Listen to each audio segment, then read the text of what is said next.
In today's video, I am going to be reviewing this book, The Red Mother. Hey friends, it's Jasmine. I hope that you're doing well. And if you're new to my channel, welcome. Good to see you here. And if you are a returning subscriber, thank you so much for the support. Those of you who have been around here on the channel for a bit know that I love doing witchy book reviews. Like, I live for it. I love reviewing oracle decks, tarot decks.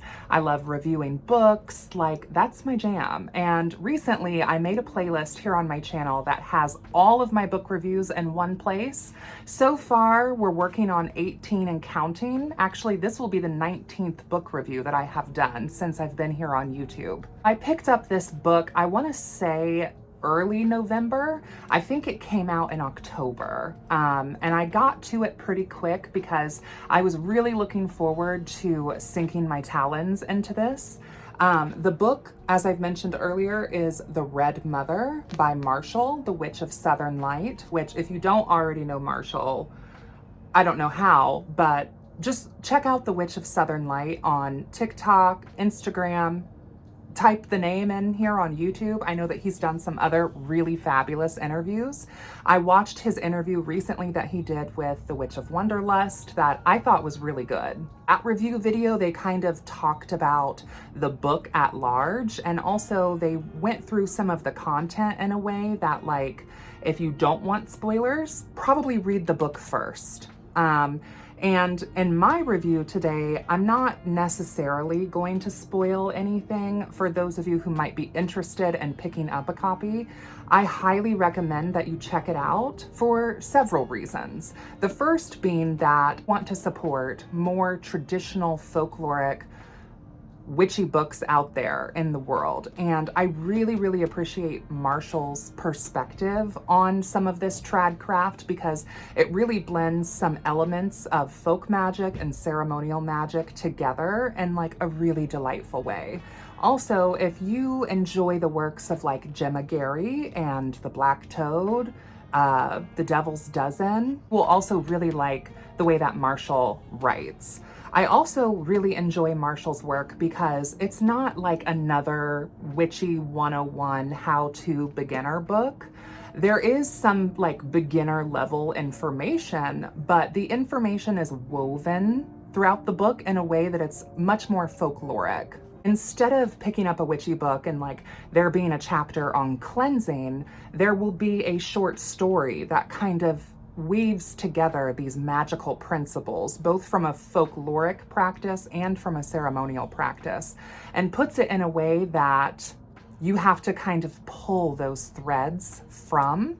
And yeah, there's just nothing else out there on the market that I have seen that is presenting this sort of information in this way. This sort of like storytelling format is absolutely delightful. Highly recommend reading this book with like some dark academia or like a fantasy ambiance playlist in the background with like some tea if you're into that, maybe a snack and some comfy blankets.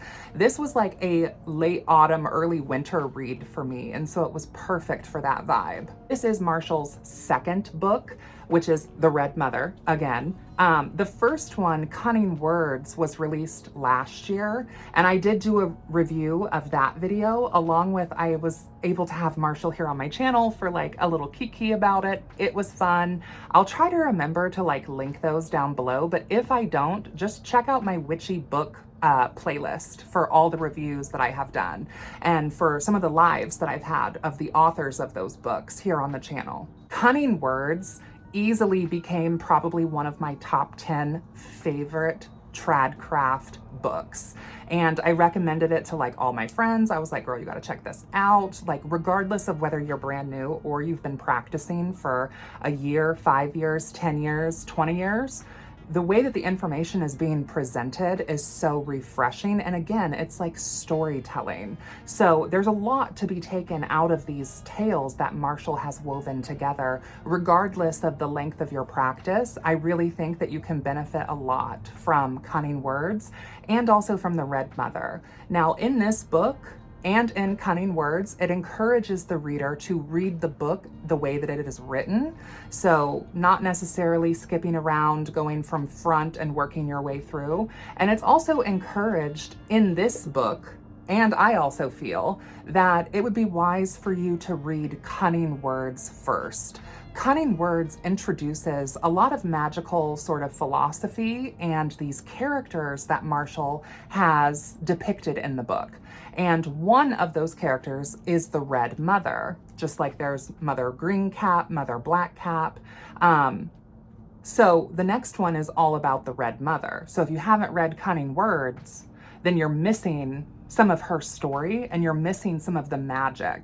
And I feel like this book is kind of like a journey of how the Red Mother became the Red Mother and what it means to be a Red Mother. This is the front of the book. And I believe Marshall does like self-publishing through Amazon KDP. And I also think that like the cover is just beautiful. I love this. I don't even know what to call this style. It feels very like Blair Witch, American Gothic, Appalachian conjury, just traditional witchy vibes, really. As far as like accessibility goes, one, I want to say that this book was like under $20 on Amazon. It might be a little bit more, but I think it was around that price range. And I feel like that's more than fair considering the amount of work and gnosis and magic that is packed into this book. So from like a financial standpoint, 20 some dollars for a witchy book, I think is pretty average. I mean, pretty fair. I don't think that it's like absurdly expensive or hard to get a hold of in any way, shape, or form. Pointed this out in Cunning Words, but to point it out here again, you can kind of see like how the book is formatted a little bit here. Sorry, Marshall, I dog-eared it. I like devour my books, so, but you can kind of see the way that the book is formatted. I think that this actually makes it a lot easier to read. For all of my neurospicy ghoulies out there, sometimes when a page is just a block wall of text, it can be kind of difficult to not lose your place. I don't know if anyone else has that. I definitely do. So the way that it's formatted and it's broken up and kind of fit on the page, I think it just reads really nicely. And that would also give it some accessibility points, in my opinion. As far as how big this book is, it's roughly like, I want to say 370-ish pages, somewhere in there. So I don't feel like it's so big to the point where it's like overwhelming and you feel like you're never going to finish it. And also because there are so many short stories packed into this, it reads really nice too, because you can just read one story, finish it, put it down, and then pick it back up and read the next story. And you don't really feel like you're losing a whole lot by reading it that way, unlike some other books that tend to be very streamlined, where if you take, you know, a couple days of a break or a week or two of a break in between chapters, it can sometimes be kind of difficult to pick back up where you left off. So another way that this book scores some accessibility points, in my opinion. I was reading Cunning Words. I absolutely fell in love with the Red Mother, and she felt like a spirit that I had some familiarity with already. And when I am reading witchy books and there's that sort of confirmed gnosis there where other people are experiencing similar spirits as myself, it kind of adds like a layer of, I don't want to say validity, because other people's practices don't necessarily validate your own per se, but it's nice when they overlap. And I feel like that confirms some gnosis, that this is, you know, bigger than just one person's individual experience, and that it really speaks to like the wider spirit of craft. So when Marshall said that the next book was going to be about the Red Mother, I was absolutely geeked, because the Red Mother, nothing against green or black, okay, but the Red Mother spoke to me. Yes, she did. Book also comes with a content warning, which I'm going to read to you. So, content warning. This book contains concepts, while suitable for mature audiences only, including but not limited to sex, revenge, murder, incest, assault, and death. This book contains blood magic that will involve using safe and sterile methods of pricking a finger for some of the workings. You will also see some animal parts used. If this does not suit your practice, I suggest avoiding those rites or finding ways to adapt them to your own practice. Lastly, the herbs, spells, and remedies in this book should not be used in place of medical advice. Consult a doctor about adding new supplements and ingestible plants to your lifestyle. Never consume poisonous materials and wash your hands after working with the tools within this book. And I like that this is in here. I feel like perfect world, this would be common sense, but we all know that phrase. And so I just appreciate that this is in here. And this book, The Red Mother, it definitely does touch on some taboo and even subversive themes, but that to me really speaks to the spirit of the Red Mother, exploring elements like social norms and sexuality, taboo, the perverse, the profane. That really spoke to me. The book's dedication. This book is dedicated to the Red Mother herself. These pages are her odyssey into freedom and power. She is the faceless wise one under cloak of red, Loric witch of the woods. May she weave a path for you as she has for me. Stunning. And here in the book is like the warning talking about how to read the material. This book must, okay, all caps and bold, be read in the order in which it was written. It is imperative that the first book, Cunning Words, A Grimoire of Tales and Magic, be read before continuing. This volume is meant to build on the knowledge written in Cunning Words. Many of the stories in this book will add context to the previous ones, building a network of experiences to inform the reader. So listen closely and pay attention. There are connections to be made and epiphanies to be had.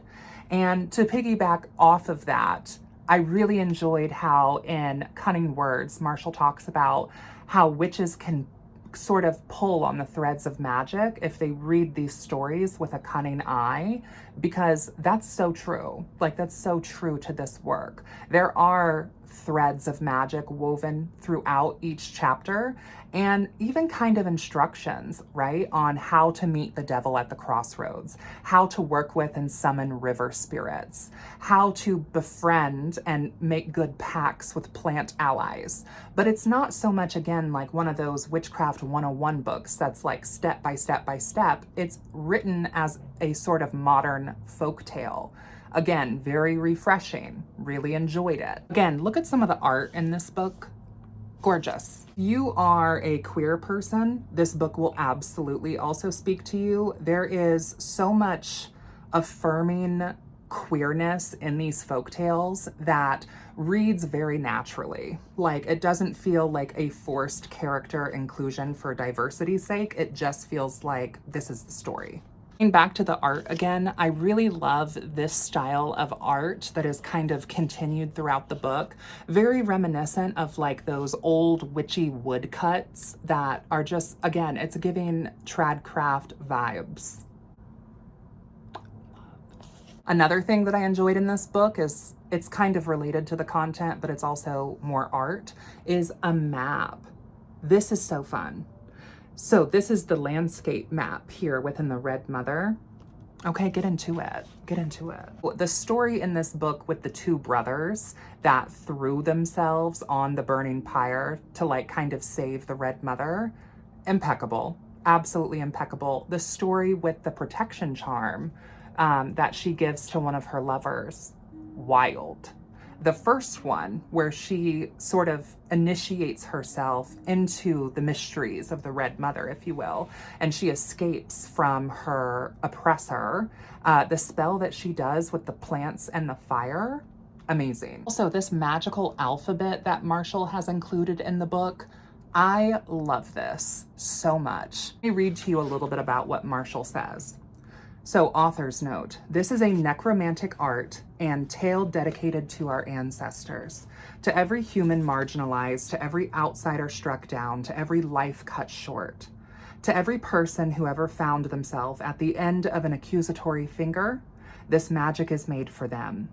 It's a cipher designed to give back agency and power.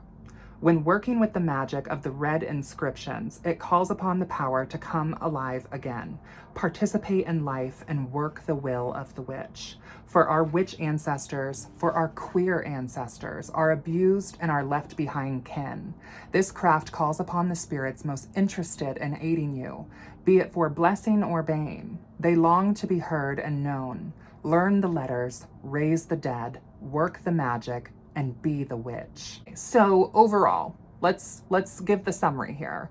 Really enjoyed this book. It took me about a month and a half or so to finish. I started it kind of, like I said, I think early November. So yeah, that was a little treacherous with like all of the holidays and everything going on. Accessibility wise, this book gets a 10. Content wise, this book gets a 10. What I think of the author, 10s across the board. What I think of the art in the book, 10s across the board. This book, 8, left no crumbs. Also, I'm really looking forward to the next installments in this series because I am someone who really enjoys like book porn.